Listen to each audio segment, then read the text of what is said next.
Oke teman, kali ini kita pindah tempat, pindah gon di Gazebo apa ini Pak? Anti galau. Anti galau. Jadi dari belakang, di area belakang SMA ya, itu di depan saya ini ada Pamung Runtah, base campnya buat Adiwiyata. Nah, kali ini kita ya mau melanjutkan perbincangan ngobrol santainya itu perihal Adiwiyata dengan yang masih sama dengan Pak Heru. Ini Pak Heru nih tadi apa ini Pak? Ini bukan sok sibuk ini ya. Ini memang kesibukan saya hari ini luar biasa. Ini saya lagi nyambung pohon alpukat. Jadi, ini kenapa disambung ini Pak? Ini biar cepat berbuah Mas. Jadi ini batang yang sudah berbuah dan jenis yang berbeda. Jadi bahan yang sudah berbuah. Iya, pokoknya ada berbuah. Ini harusnya sudah ditanam 3 hari yang lalu, cuma nggak sempat waktunya. Terus dipaksa disambung hari ini. Oh iya tadi kan ini Pak, perihal Adiwiyata SMA itu kan saya pernah dengar itu pernah masuk ke Adiwiyata nasional, tingkat nasional gitu ya Pak. Itu Pak Heru yang pegang itu langsung Pak atau gimana itu Pak? Nggak dipegang, capek nih. Jadi sebenarnya harus paham dulu ya Adiwiyata itu apa. Apa itu Pak? Ya, Adiwiyata itu adalah predikat. Predikat itu gelar atau sebuah penghargaan untuk sekolah yang sudah peduli terhadap lingkungan hidup. Kriteria yang bisa masuk ke Adiwiyata itu apa itu? Kriterianya di sekolah ini sudah ada perilaku atau budaya itu kebiasaan seluruh warga sekolah untuk peduli terhadap lingkungan.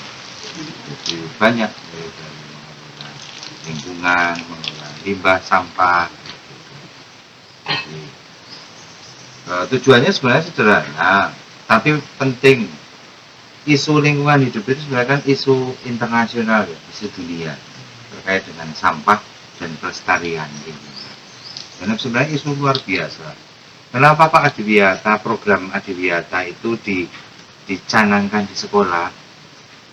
Tujuannya adalah untuk mengedukasi siswa, untuk mengedukasi generasi agar generasi itu memiliki pengetahuan, ya. Pertama memiliki pengetahuan tentang lingkungan hidup dan pengelolaannya dan resiko-resikonya kalau lingkungan itu tidak dikelola seperti terjadi bencana dan sebagainya.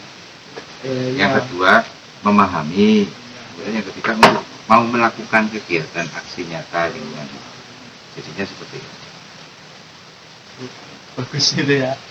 Ini tanam tahu gimana gitu. Nah, nanti kita tunggu kalau ini sudah hidup kira-kira ya 1 minggu baru kita lepas. Kenapa itu bisa di apa? Pakai plastik itu Pak? Kenapa? Ya, ini untuk namanya disungkup untuk mengurangi penguapan. Biar katanya yang disambung tadi lengket dulunya. Ya tadi itu jadi tujuannya itu agar generasi muda itu paham lingkungan nantinya. Ya, betul sekali. Karena permasalahan lingkungan itu luar biasa. Semua bencana yang terjadi itu sebenarnya akibat dari ulah manusia, dari banjir, tanah longsor, gunung meletus, Semuanya. Itu dalam Adiwiyata yang masuk tingkat nasional itu dari kegiatan SMA itu di sini tuh apa aja yang kayak dipersiapkan gitu Pak? Kayak mulai dibangun. Oh iya. Jadi ini saya di Sambi ya. Iya, jadi kegiatan Adiwiyata itu sebenarnya tidak bisa instan karena butuh sebuah kesadaran seluruh warga sekolah. Kalau kegiatannya macam-macam baik di dalam maupun di luar sekolah. Di dalam sekolah ya sampah misalnya ya. Sampah kan ada organik, ada anorganik. organik, itu dipilah, kemudian yang organik nanti kita proses bisa menjadi pupuk organik, digiling itu ada di sana mesin cacahnya di kampung Ronta. Kemudian ada prosesnya di apa namanya fermentasi. Kemudian yang sampah anorganik bisa dimanfaatkan untuk berbagai alat yang bisa dimanfaatkan, namanya reuse. Makanya ada 3 kan, reuse, reduce, recycle. Reuse itu menggunakan kembali, jadi bahan-bahan bekas yang masih bisa dimanfaatkan kita kelola, kita gunakan begitu. Itu yang digunakan kembali itu contohnya itu seperti apa?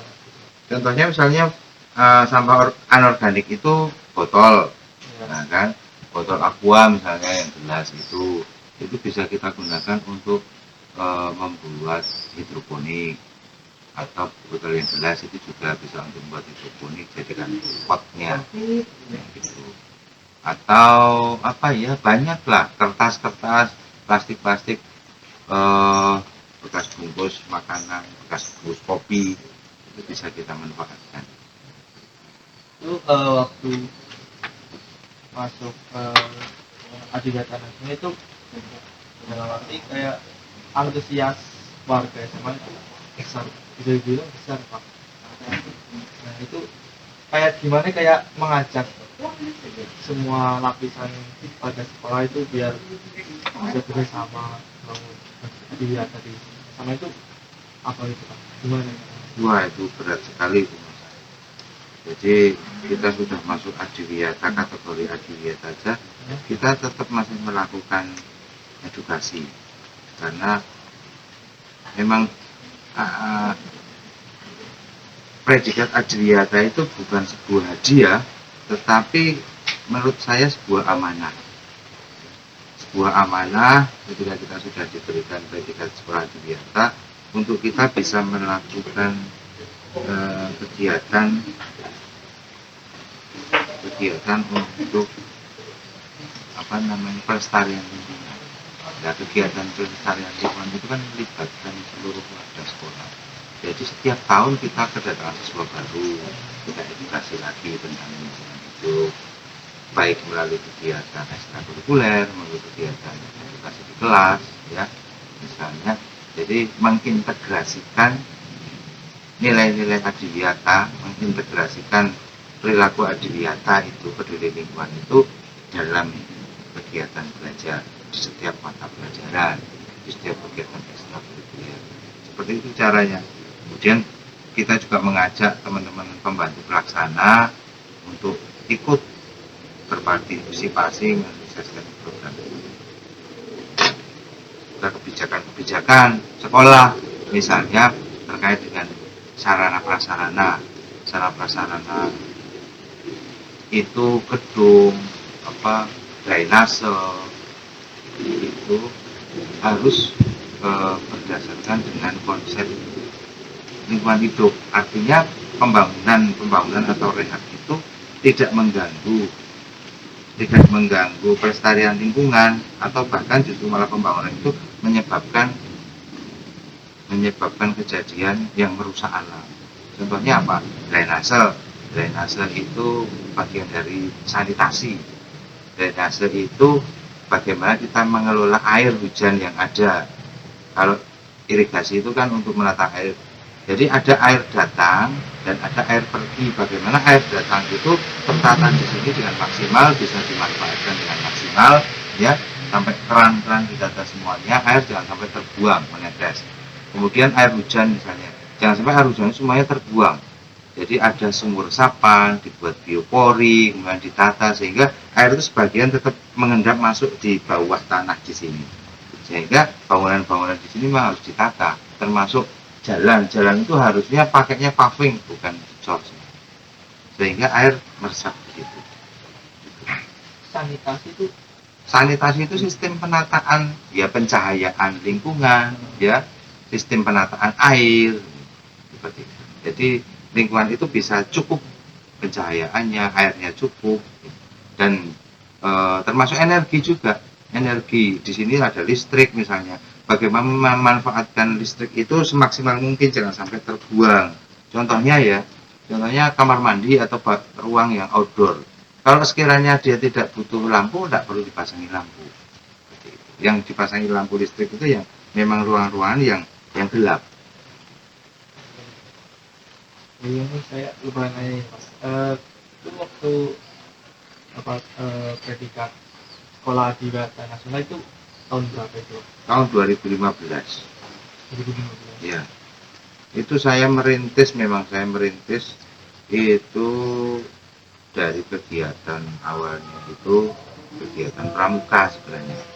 Jadi kegiatan pramuka kita berikan materi untuk lingkungan hidup, ya mengelola limbah, ya penghijauan, itu berangkat dari situ. Kemudian di tahun berikutnya saya gerakkan organisasi atau komunitas namanya KPLH. Apa itu? KPLH itu komunitas peduli lingkungan hidup. Nah, itu yang menjadi penggerak dari teman-teman yang lain untuk ikut berpartisipasi peduli terhadap lingkungan. Ini tahun selanjutnya setelah 2015 itu. Ya 2005, ya 2000 sekitar 2015 itu. Berarti saya mulai 2014 di Pramuka, 2015-nya kita gerakkan KPLH. Iya.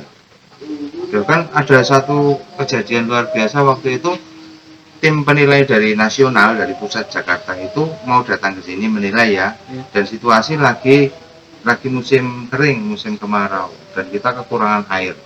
Nah alhamdulillah teman-teman KPLH itu bisa bergerak dalam waktu 1 hari itu mengumpulkan uang untuk membeli air waktu itu 2 tangki.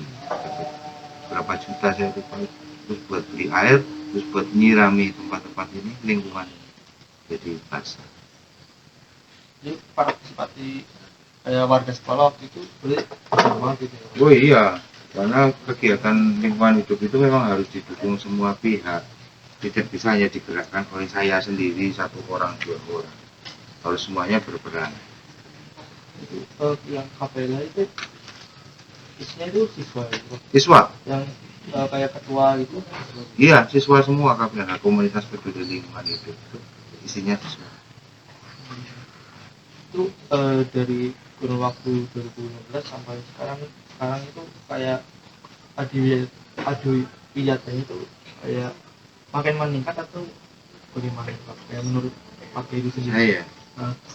Kemarin ini sempat istilahnya ya stagnan ya. Stagnan kalau ya. Menurun sih enggak, stagnan itu artinya ya masih tetap sekolah kita punya ikon sekolah adiwiyata tingkat nasional. Cuman kegiatan aksinya itu tidak terlalu banyak. Nah ini terkait dengan kebijakan kalau ini. Jadi ada indikator kebijakan, ada sarpras, ada hubungan sosial. Nah di tingkatan kebijakan itu memang kurang mendapatkan dukungan waktu itu istilahnya. Fokusnya nggak ke sana.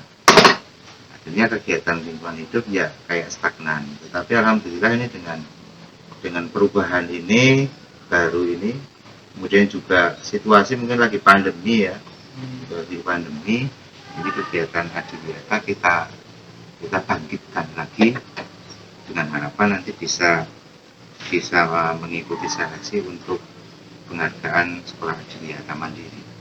Itu berarti dalam artian kayak pandemi itu nggak menghalangi, justru menambah power buat balikin kayak masa-masa kejadian gitu. Ya, jadi ini kalau kita pakai teori analisa SWOT ya, bagaimana merubah kelemahan menjadi kekuatan. Artinya di sini kita memang dibatasi untuk kegiatan oleh pemerintah ya. Tidak boleh siswa disuruh ke sekolah dan sebagainya, kegiatan pembelajaran harus di rumah daring. Tapi kan tidak terus daring terus. Artinya tetap kita butuh aktivitas fisik biar menyehatkan badan. Nah, aktivitas fisik itu kalau kita gunakan untuk mengelola sampah, untuk bersih-bersih, untuk nanam tanaman itu kan malah bagus. Artinya dapat manfaat ganda. Nah, untungnya kelemahannya di masa pandemi ini justru kita manfaatkan. Situasi sekolah lagi sepi, kita di sini guru-guru ini mau bapak ibu guru mau bergerak ya di sela-sela mengajar secara daring, bergerak ngopain ini sambil untuk berolahraga. berjemur, berkeringat dan sebagainya. Jadi banyak waktu untungnya itu.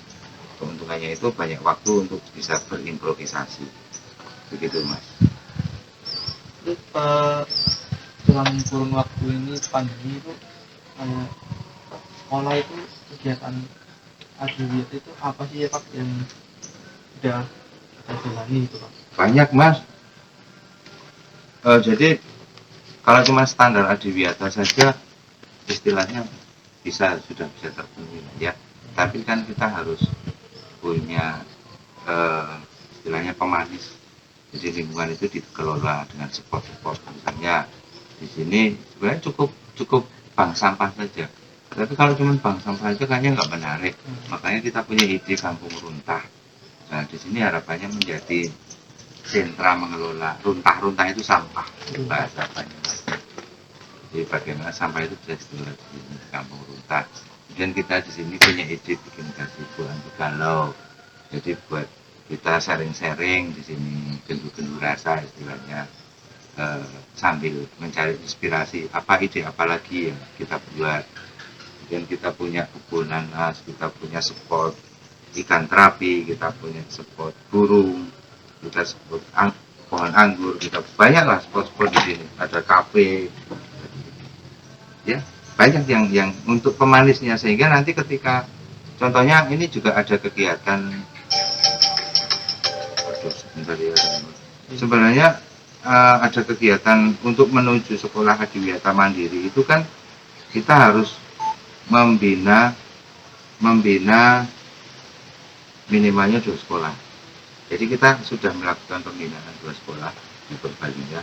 Ada yang satu SMA Negeri 1 Tigasari, yang satu SMA Negeri 1 Karangreja. Kemarin kita sudah melakukan pembinaan di sana. Dan mereka nanti pasti akan kemarin studi banding melihat sama Jepang seperti apa sih, spot-spotnya apa, lingkungannya seperti apa. Nah kalau nggak kita tentang kita kan malu sendiri ya. Kita bisa menunjukkan bahwa lingkungan kita itu tertata. Terus mulai kapan itu kayak pembinaan? Kalau pembinaan itu sebenarnya kita sudah lama lakukan sebenarnya, kita itu adiwiyata nasional. Cuman karena apa itu tadi saya bilang situasinya kurang mendukung tadi, ya selama ini ada vakum.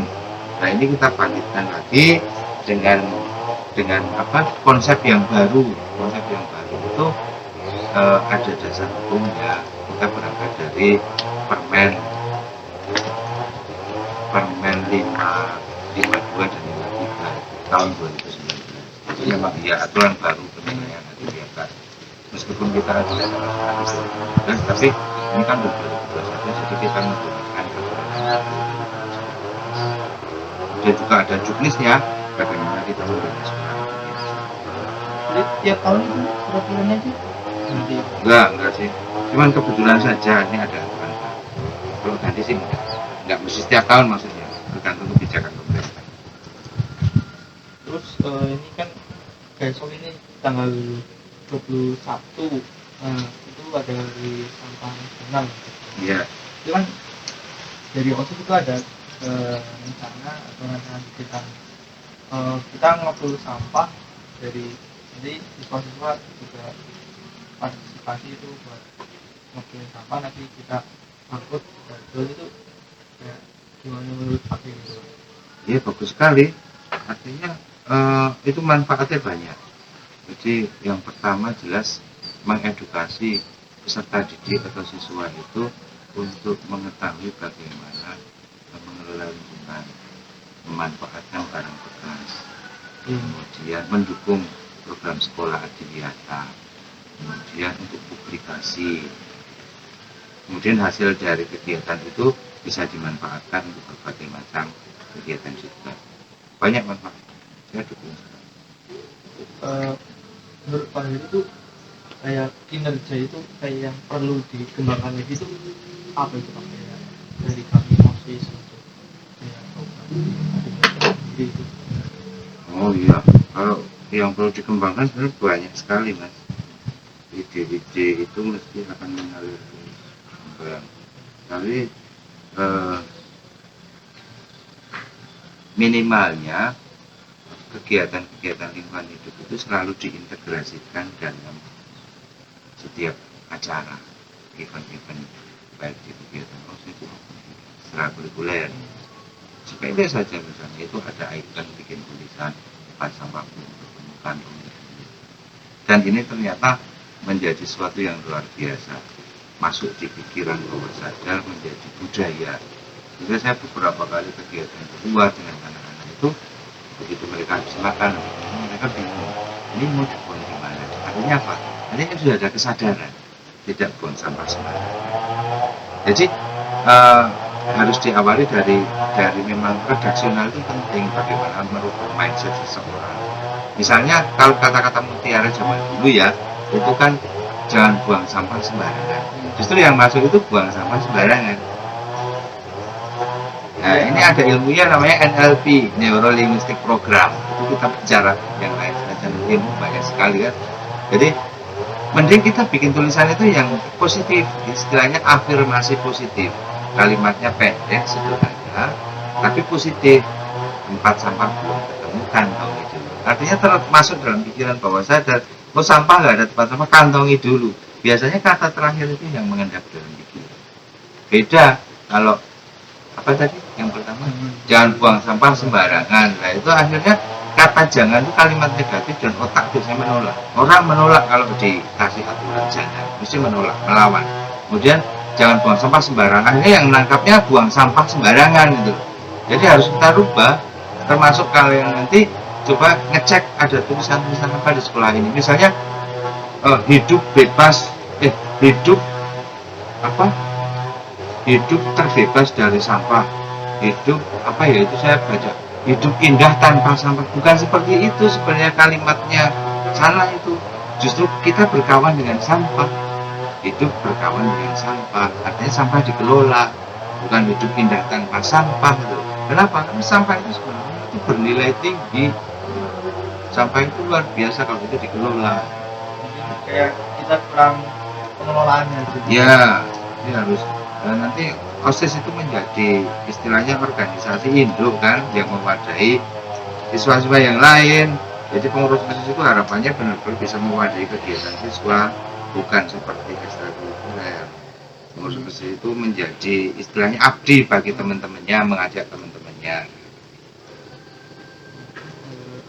Pas gini Pak, kayak kita mengajak siswa lainnya untuk berpartisipasi kan mungkin kayak kita butuh kayak teknikal buat mereka buat tahu itu gimana gitu Pak, kayak biar mereka itu mau diajak gitu sedikit-sedikit gitu Pak. Ya dilibatkan, langsung action saja. Atau kalau misalnya bikin sekarang kan zaman kita misalnya bikin semacam diskusi publik, seminar publik atau event kayak itu, benar event hari sampah, hari lingkungan hidup, itu kita bikin event, terus mereka dilibatkan, kemudian nanti publikasi, sehingga mereka mengetahui, oh kegiatan OSIS itu apa sih, meskipun kegiatannya misalnya kelas meeting ya, tapi di situ diintegrasikan kegiatan-kegiatan lingkungan hidup. Kita bikin aksi nyata, misalnya banyak kan aksi nyata kita cabut paku misalnya di jalan-jalan, kan banyak itu orang pasang poster-poster, itu dicabuti, merusak paku itu termasuk aksi nyata, kan bisa melibatkan dari berbagai elemen ekskul. Kemudian kita bersih kali, kita bersih gunung, banyak kegiatan, tergantung kita mau apa tidak, mau action.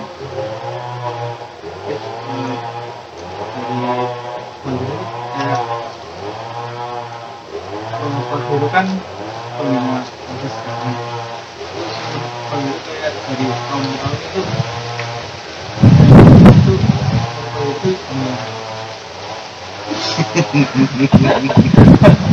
Aduh, saya tidak pernah ya menilai yang sudah ya, karena posisi saya kan sebagai pembina sekarang baru kan saya tidak namun saya bebas.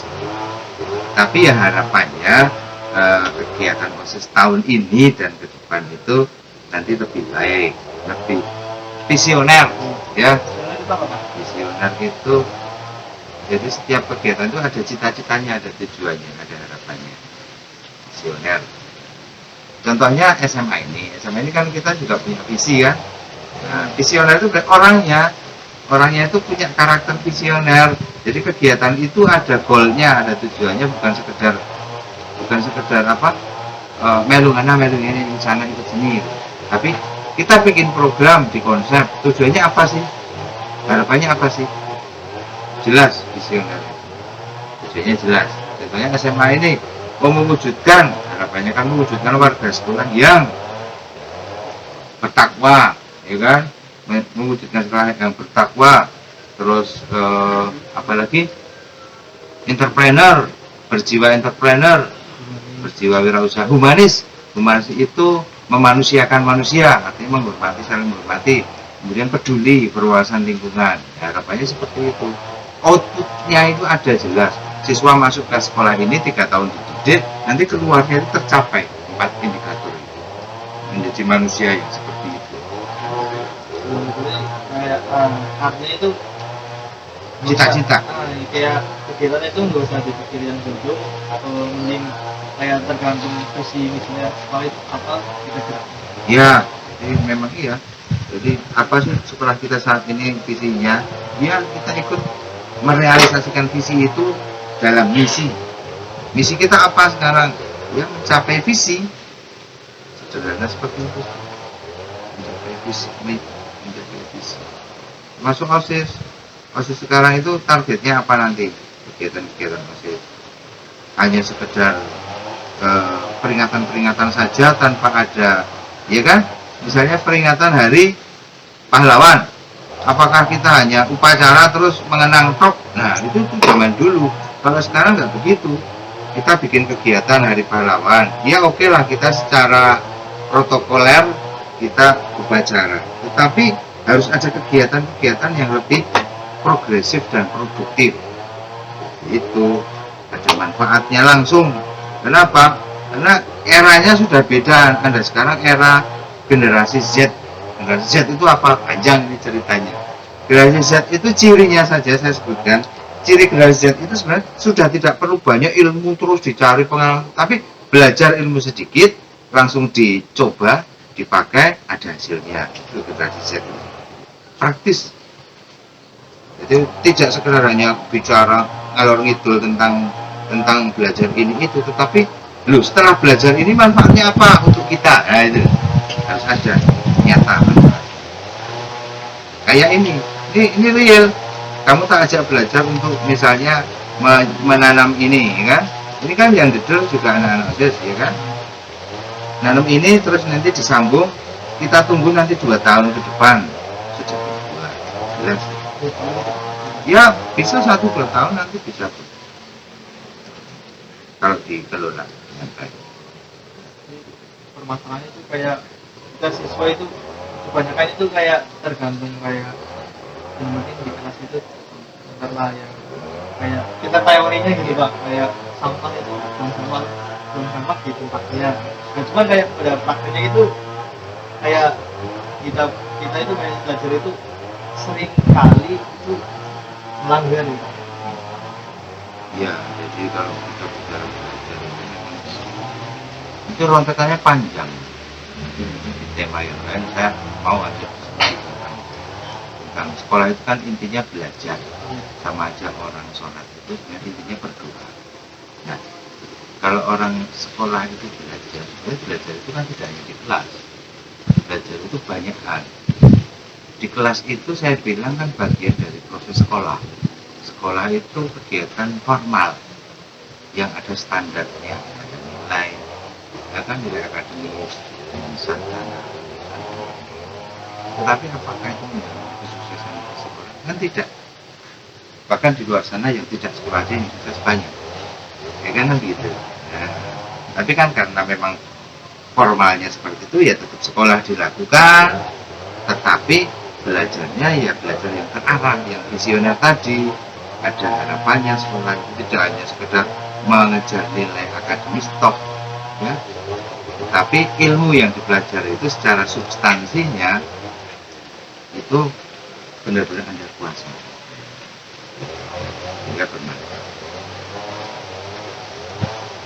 Ya, Mbok. Ya, mungkin segitu dulu ya Pak ya. Ya. Kita waktu juga berduhur ini. Iya, iya. Nah, terima kasih Pak ya dari sedikit perbincangannya. Banyak ilmu yang bisa kita dapat dari seorang Pak Heru.